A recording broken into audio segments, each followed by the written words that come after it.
Téléstar, qu'est ce qui vous a poussé à présenter votre candidature à Koh Lanta? Sarah, je suis fan de Koh Lanta depuis que je suis gamine. Quand j'étais au collège, j'ai dit à mes parents un jour, je ferai Koh Lanta, si est sûr. C'était écrit. Quel aspect de l'aventure a été le plus difficile pour vous? L'aspect humain est très compliqué. Koh Lanta, si est une aventure de survie, mais si est surtout une aventure humaine où l'on réunit 22 candidats issus de milieux très différents en leur demandant de cohabiter.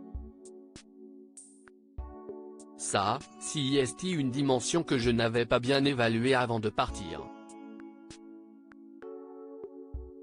Rire, je ne pensais pas que ma personnalité pourrait m'handicaper, que certains auraient du mal avec mon côté bavarde et hyperactive, mais ça a été le cas. Dans la vie, je n'ai pas ce problème parce que je m'entoure de gens qui me ressemblent beaucoup. Ce sont des gens pleins d'énergie qui ont beaucoup de choses à dire, donc je ne les embête pas puisqu'ils sont comme moi. Rire, vous vous inclinez avec 4 votes contre 3 pour Océane. Vous attendiez-vous à cette élimination?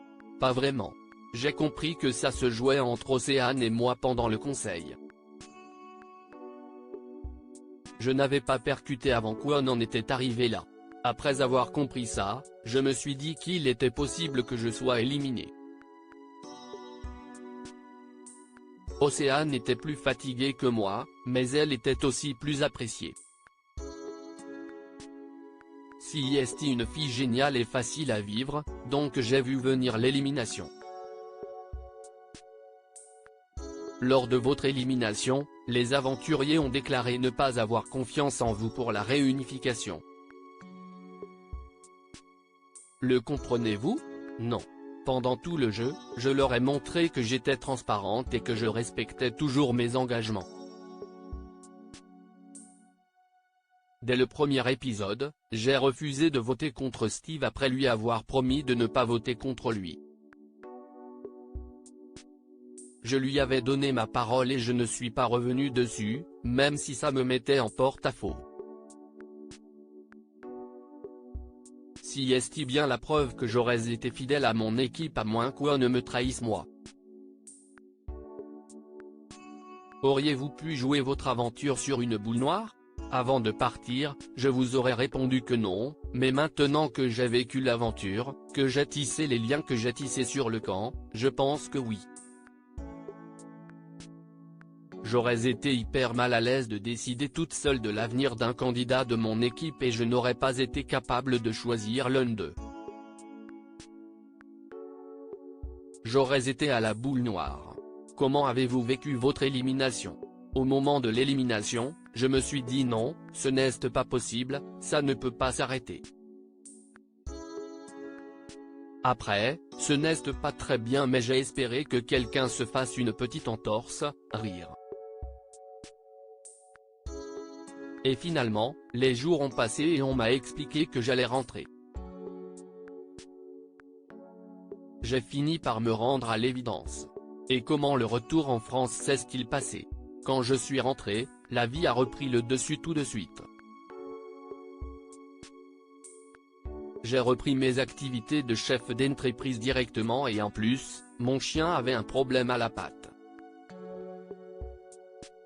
Je n'ai pas eu le temps de beaucoup ressasser. Après, je pensais beaucoup aux autres lorsque je me retrouvais seul, surtout quand l'aventure était toujours en cours. Je me disais qui est parti? Où est-ce qu'ils en sont? J'étais comme dans un autre monde alors que je reprenais le cours de ma vie. Comprenez-vous quoi? Marie n'a jamais été inquiété malgré ses piètres performances lors des épreuves? Il a du charisme, qu'est ce que vous voulez que je vous dise? Rire, je ne sais pas si est sa carrure qui fait qu'il en impose, mais lui et Sébastien, ils m'ont toujours impressionné. Je me sentais toute petite à côté d'eux. Après, Amri est quelqu'un qui sait fédérer une équipe. Si est précieux. Même s'il n'est clairement pas le meilleur dans les épreuves, il apporte quelque chose à sa manière. Maintenant que vous redécouvrez l'aventure à la télévision, êtes-vous surprise de certaines choses? Parfois, on tombe des nues en découvrant les interviews.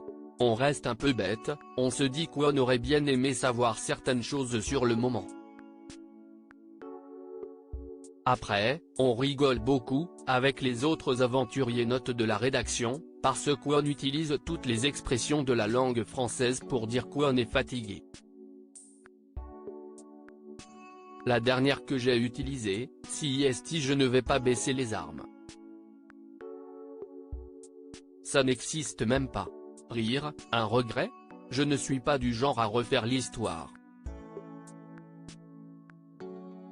Ce qui est fait et je ne veux rien regretter. J'ai vécu mon aventure à 100%.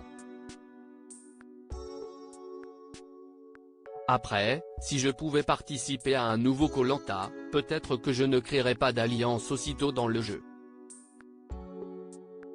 Je garderais mon indépendance plutôt que de m'enfermer dans un cercle.